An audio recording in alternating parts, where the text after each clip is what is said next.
Morcambe and Louisville deserves an MP, a passionate Morcambe and Louisville deserves a Labour MP, and we deserve a Labour government as this country.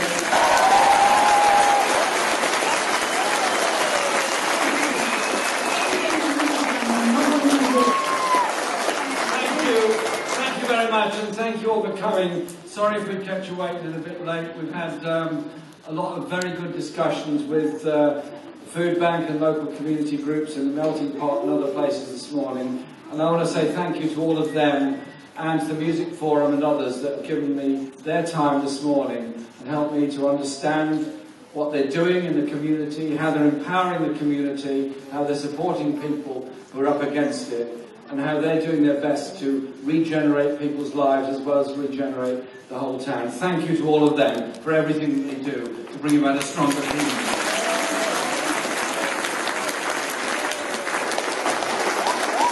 Thank you to whenever Theresa May finally decides that relying on the DUP to stay in power is not a great idea, we have another general election. We're ready for it, and we're going to be there soon.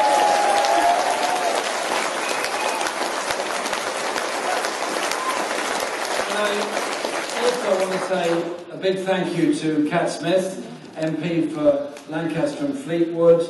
2 elections in, she's been elected with a much bigger majority the second time than the first, because she's a great MP, because she's so hard-working and articulate and speaks up for the people of that area, as well as a brilliant member of the Shadow Cabinet. I'm very proud that she's part of our team. I'm very proud of the work that she's done in speaking up for voter engagement and for the voice of young people and young women all over the country to make sure they have a voice in our party and around our shadow cabinet table, and we want that same voice to be there around a cabinet table when we have a Labour government in the near future.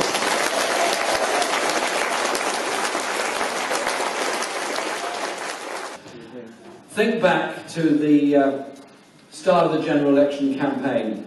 Every one of the national media wrote us off.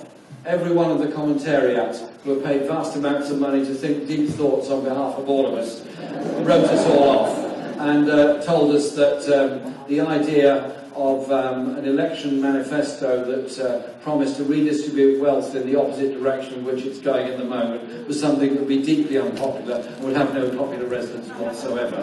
And the idea of a government that would invest money in the future of all parts of the country was all pie in the sky.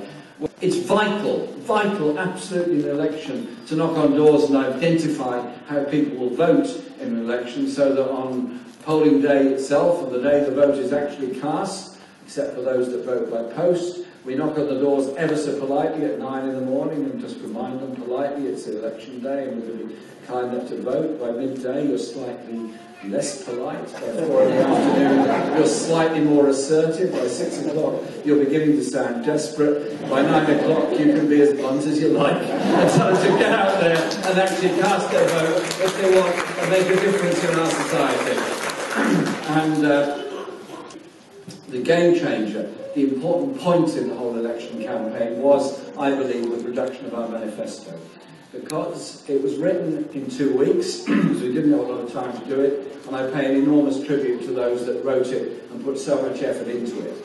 Because that manifesto promised what we want to do, which is to challenge the idea that austerity is somehow or other an economic necessity, that the banking crisis of 2008 to 9 has to be paid for by freezing public sector workers' pay, by cutting council expenditure, by freezing NHS expenditure, by creating more and more poverty, by freezing wages in the private sector, and by reducing investment all across the country. Money was found to bail out the banks and make sure they were okay, and then the whole austerity kicked in from 2010. The Tories and the Lib Dems got together to slash public expenditure, slash investment, and reduce the life chances and opportunities of so many people, disproportionately hitting the poorest areas of the country, disproportionately hitting the poorest people of this country. The fact there are so many homeless on our streets is not an accident. It's not an accident of theirs. It's a design because there is not enough investment going into new, affordable, council housing for people all across the country. It's an effect of the cuts in the benefit system. It's an effect of the brutality of what austerity has done to so many people's lives in this country. Why is it that so many people in work still have to access food banks in order to get enough to eat? It's not right, it's not necessary, but something tells me it is simply morally wrong that in a society so rich, we have so many that need to use a food bank in order just to survive from one week to the other.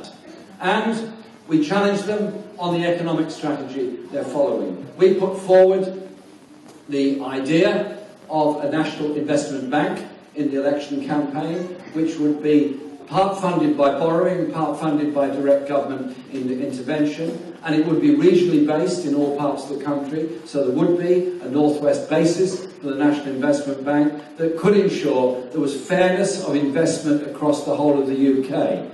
We got a lot of lectures about the Northern Powerhouse before June the 8th, and straight after June the 8th we saw the effects of the Northern Powerhouse with the cancellation of most of the railway electrification programmes all across the north of England. Well, that says it all about the Tories. A Labour government would properly devolve that responsibility to regional investment banks to make sure that proper transport infrastructure investment went ahead all across all regions of the country, and it wasn't just on the basis of which region, usually London or the South East, can lobby the hardest to get the most. That has to be the right thing to do, because I think it is appalling that the general narrative given in Western economies at the moment is to every young person and a younger generation, sorry, you're growing up at this time, sorry, you're not going to get free education, sorry, you might not get free healthcare in the future, sorry, your pension is under threat for the future, you better make your own individualistic preparations for the future. Surely what we're about as a movement and a party is about the collective good of a community coming together. That's why that Labour government of 1945, with all the problems it faced, brought in a national health service, healthcare free at the point of use as a human right. They did it because they believed it. They did it because it was in the principles of what our movement is about. And it will be the Labour Party and the Labour government that will strengthen our NHS, end the dicing up, slicing up and carving up of the NHS through private sector provision, through privatisation, and through the cuts and closures that are threatened at the present time. Will it cost? Yes. Is it worth it? Absolutely. Yes.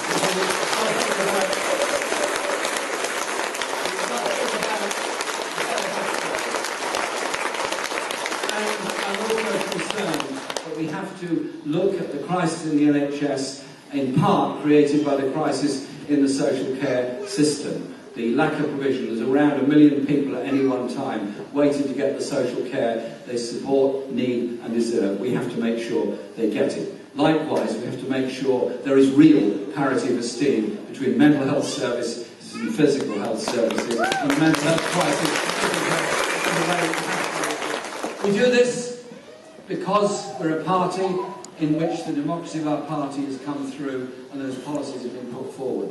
As I said at the beginning, all of you have unique experiences and ideas and knowledge that should be brought as part of it. So please do think about how a Labour government would affect what goes on here in Morcambe, how you would improve the artistic opportunities in Morcambe. It seems a bit sad that the city that produced Eric Morcambe doesn't have as many theatres as it did in the days when he grew up here. Perhaps we could change that around in the future.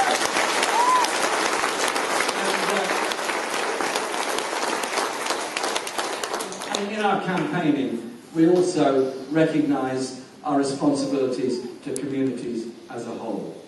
Since Brexit and since the awful events that happened in Manchester, in London and in Finsbury Park, and yesterday another disaster happened in Barcelona, there's a danger that that turns into Islamophobia, turns into anti-Semitism, turns into racism of some horrible forms. And yesterday I was talking to a group of women in a mosque in Pendle about their experiences, as indeed I talk to people in my own constituency about all of this. We have a responsibility, as they did in Manchester after what happened there, to bring people and communities together. We don't blame entire communities, we don't blame faiths, we don't blame groups as a whole. We blame criminals for causing criminal acts and we protect ourselves against them. But above all, we strengthen the sense of community, unity and coming together in the face of a common threat. We don't divide ourselves.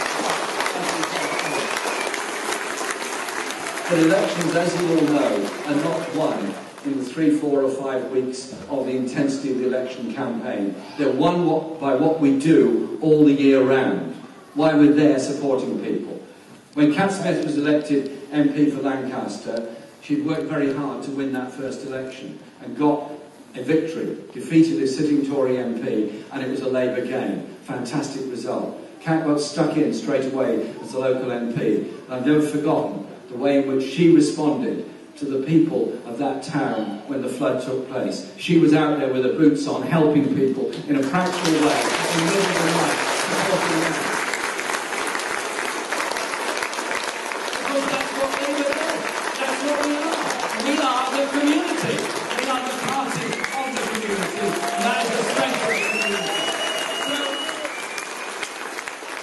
community. Is going to compare the event because as a party we campaigned in the election. What was powerful about it was bringing people together. That spirit of doing things together. When you're doing things together, you feel stronger, you feel bolder, you feel more empowered, and that infects those people that then come along and support us. Our membership is growing, 575,000 and still rising. I'm very proud of that. Very proud of the number of people that are coming to our conference. Proud of what we've achieved, but absolutely determined. We take the fight to the Tories. We challenge them. Are we to be a country of ever richer minority of people and an ever impoverished number at the other end and deep insecurity in between? Or are we to be a country that does care for all, that does ensure we have a serious, sensible, tariff-free trade relationship with Europe in future, a country that is determined to conquer inequality and poverty and unleash the spirit and potential that's there in everybody, and a society that cares, or a society that walks by on the other side. We know where we've come from as a party, we know why we exist as a party, we know what we've achieved as a party, and we know what we can achieve in the future. Thank you very much, and all the best.